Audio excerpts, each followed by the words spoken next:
فلولا اذا بلغت الحلقوم،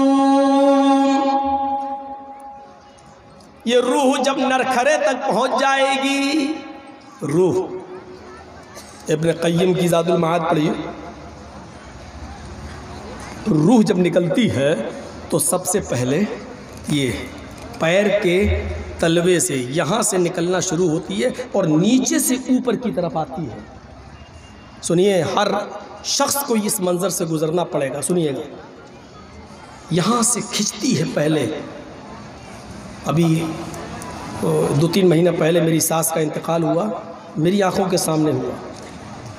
میں نے یہ بہت غور سے محسوس کیا کہ واقعی سب سے پہلے نیچے کا حصہ بے جان ہوتا ہے، پنڈلی، گھٹنا، ران، سب سے پہلے یہ روح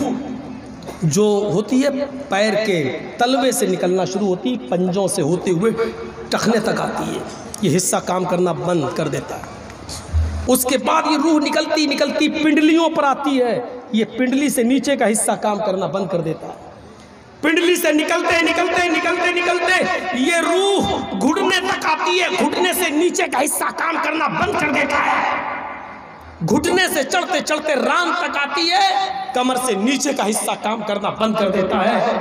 کمر سے پھر اوپر کی طرف آتی ہے تو سینے تک پہنچتی ہے، سینے سے نیچے کا حصہ کام کرنا بند کر دیتا ہے، پھر یہ حلق تک آتی ہے، حلق تک، پھر حلق سے نیچے، سر سے نیچے کا حصہ کام کرنا بند کر دیتا ہے، اور اس کے بعد یہ روح جب دماغ تک پہنچتی ہے، اوپر چڑھتی ہے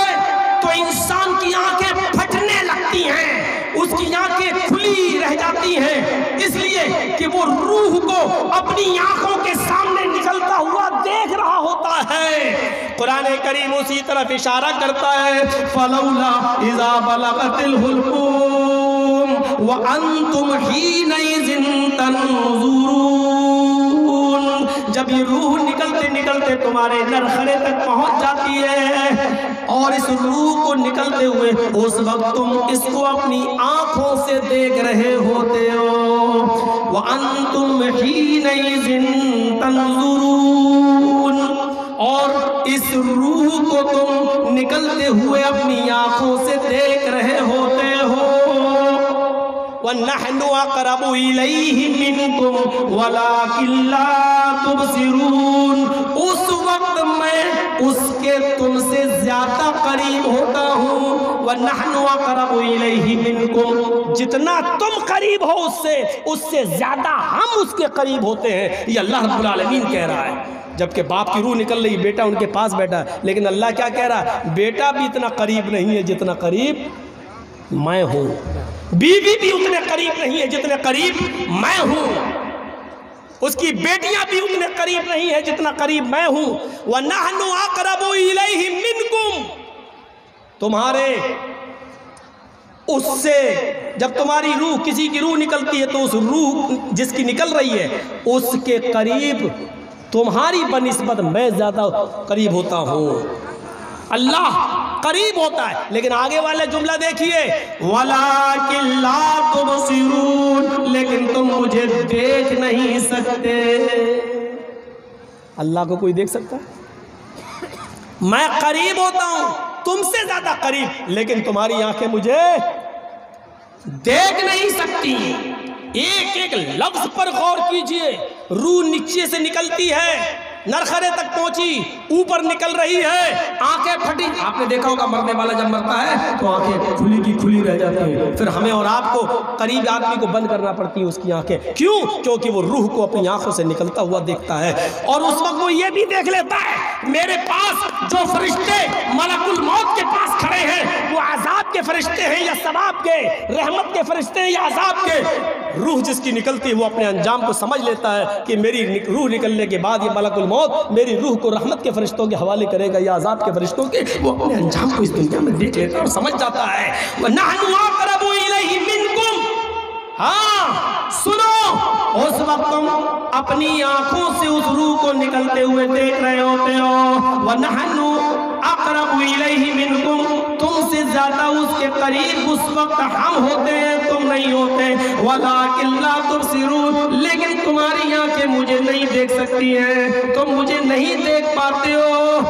فَلَوْ إِن كُنتُمْ غَيْرَ مَدِينِينَ. یہ مارا زوردار تھپڑا،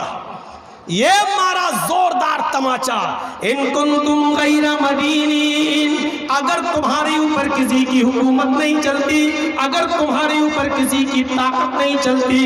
اگر تم خود سپر پاور ہو، اگر تم خود طاقتور ہو، اگر تم خود بادشاہ ہو، اگر تم خود ملک کے مالک ہو، اگر تم تخت و تاج کے مالک ہو، اگر تم اپنے آپ کو سپر پاور خود ہی سمجھتے ہو، اگر تمہارے اوپر کسی کی طاقت نہیں چلتی، ترجعونہا،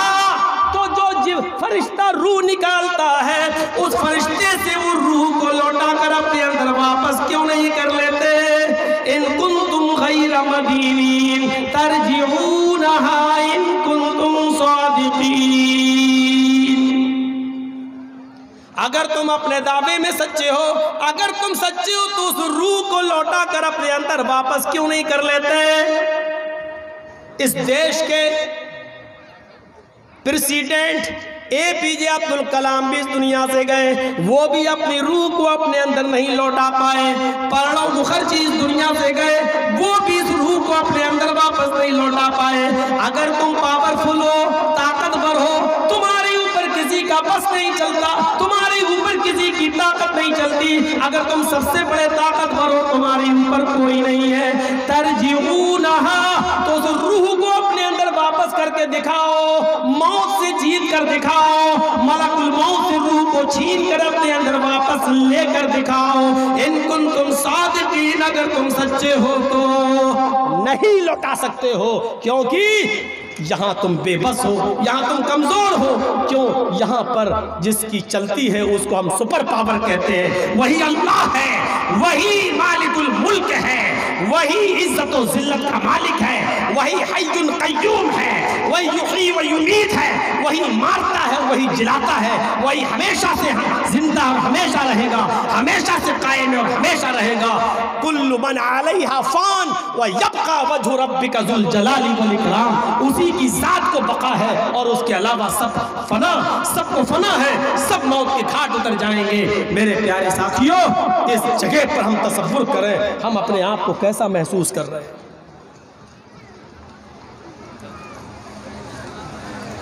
اب سوچیے، موت کا یہ منظر ہمارے سامنے سب جانتے ہیں. اللہ کے رسول نے بھی فرمایا، ترمذی ابواب الزہد اٹھائیے، آپ نے بھی فرمایا بادروا بالاعمال سبعا هل تنتظرون الا فقرا منسیا او غرا مدغیا. آپ نے بھی فرمایا 7 چیزوں کا انتظار مت کرو، اس کے آنے سے پہلے نیک اعمال کر لو، اچھے عمل کر لو. اگر امیر ہو تو غریبی کا انتظار نہ کرو، غریب ہو تو امیری کا انتظار مت کرو، بیمار ہو تو صحت مند ہو تو بیماری کا انتظار مت کرو،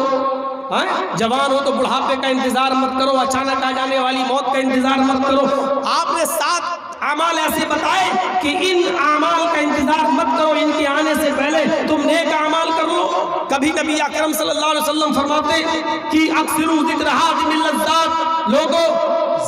لذتوں کو توڑ دینے والی، انجوائے کو ختم کر دینے والی، لذتوں کو توڑ دینے والی موت کو تم کثرت سے یاد کرو. کبھی نبی اکرم کا حال یہ ہے کہ آسمان پر تھوڑی سی سرخی دیکھتے اور بادل تھوڑا سا گرجتا تو آپ مسجد کی طرف بھاگتے، سجدے میں سر رکھ لیتے اور کہتے اللہ اگر آسمان سے بارش ہو تو رحمت کی بارش برسانا، ایسا نہ ہو کہ ان سرخ آسمان سے، اس سرخ بادلوں سے کہیں پتھر یا آگ کیا کا عذاب نازل نہ ہو جائے. پہلے زمانے کی امتوں کو تو نے آگ سے عذاب ہلاک کیا ہے، آگ سے برباد کیا ہے. اے اللہ کہیں میری امت پر یہ بادل آگ کا ٹکڑا، آگ کا چنگارے نہ برسا دے، پتھروں کی بارش نہ کر دے. ہم سوچیں کتنی اطمینان کی نیند سے ہم اور آپ سوتے ہیں، کتنی اطمینان کی نیند سے ہم اور آپ سوتے ہیں. ذرا تصور کرو، یہاں کبھی آپ عبداللہ ابن عمر کے کاندھے پر ہاتھ رکھتے ہیں اور فرماتے ہیں اے عبداللہ کن فی الدنیا کانک غریب او عابر سبیل. اے عبداللہ اس دنیا کے اندر تم اس طرح رہو جیسے کوئی مسافر، جیسے کوئی اجنبی انسان. یا کوئی مسافر، ہاں جیسے مسافر تھک گیا کسی درخت کے سائے میں آرام کرنے کے لیے بیٹھ گیا، تھوڑا سستایا اور آگے بڑھ گیا، اسی طریقے سے تم بھی اس دنیا میں رہو، ہمیشہ اس دنیا میں نہیں رہنا ہے، چند دنوں کے لیے آئے ہو پھر اٹھ کے چلے جاؤ گے، چند دنوں کے لیے اس دنیا میں آئے ہو پھر اس دنیا سے چلے جاؤ گے۔ پھر آپ نے وہ جملے کہے جو جملے ہمیں اور آپ کو جھنجھوڑ دیتے ہیں، اذا امسیت فلا تنتظر الصباح، اے عبداللہ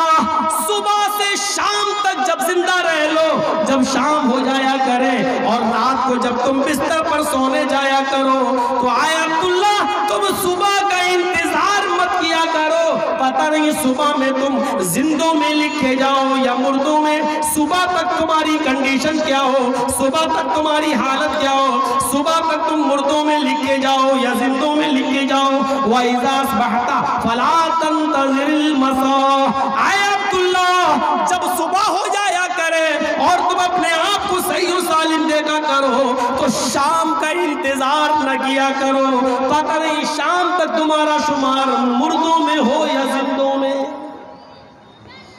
کیسی ہستیوں کو یہ زمین کھا گئی ہے، دیکھیے کتنی بڑی شخصیت ضیاء الرحمن اعظمی آج رحمت اللہ علیہ کہنا پڑ رہا ہے، ہم اور آپ اے ٹی ایم چرانے میں اپنی زندگی لگا رہے ہیں، دھوکہ دھڑی میں۔ ذرا اس شخصیت کی طرف نظر ڈالو، 14 سال کی عمر میں وہ اسلام لاتا ہے، اعظم گڑھ کے ایک غریب گھرانے میں پیدا ہونے والا وہ بچہ جو 14 سال تک بانکے رام بن کر رہتا ہے، ایک ہندو گھرانے میں پیدا ہونے والا وہ بچہ جو 14 سال بانکے رام بن کے رہتا ہے اور 14 سال کے بعد وہ اسلام لاتا ہے۔ ابتدائی تعلیم اعظم گڑھ میں پڑھنے کے بعد عمر آباد پڑھنے کے لیے چلا جاتا ہے اور عمر آباد سے اچھے نمبر آنے کے بعد مدینہ یونیورسٹی میں پڑھنے کے لیے جاتے ہیں، مدینہ یونیورسٹی سے پڑھنے کے بعد جامعہ ازہر مصر میں جاتے ہیں، وہاں سے پروفیسر بننے کے بعد پھر مدینہ یونیورسٹی میں پروفیسر بن کے آتے ہیں اور پڑھانے لگتے ہیں۔ مسجد نبوی کی دیکھ ریکھ کی ذمہ داری ان کو دی جاتی ہے، اگر مجھے کھڑا کر دیا جائے تو ہم جتنے لمبے اور جتنے اونچے ہیں زمین سے ان کی لکھی ہوئی کتابیں اگر رکھی جائیں تو ہمارے برابر پہنچ جائیں گی، ہم ابھی اتنی کتابوں کو پڑھ نہیں سکے، انہوں نے اتنی کتابیں لکھ دیں، اتنے بڑے مصنف۔ لیکن میرے بھائیوں بانکے رام سے ضیاء الرحمن اعظمی اور اسی مدینے کی سرزمین پر ان کا انتقال ہوتا ہے، یہ زمین کھا گئی آسماں کیسے کیسے، اتنی بڑی بڑی شخصیتوں کو بھی اس دنیا نے اس زمین نے نگل لیا۔ ہم اور آپ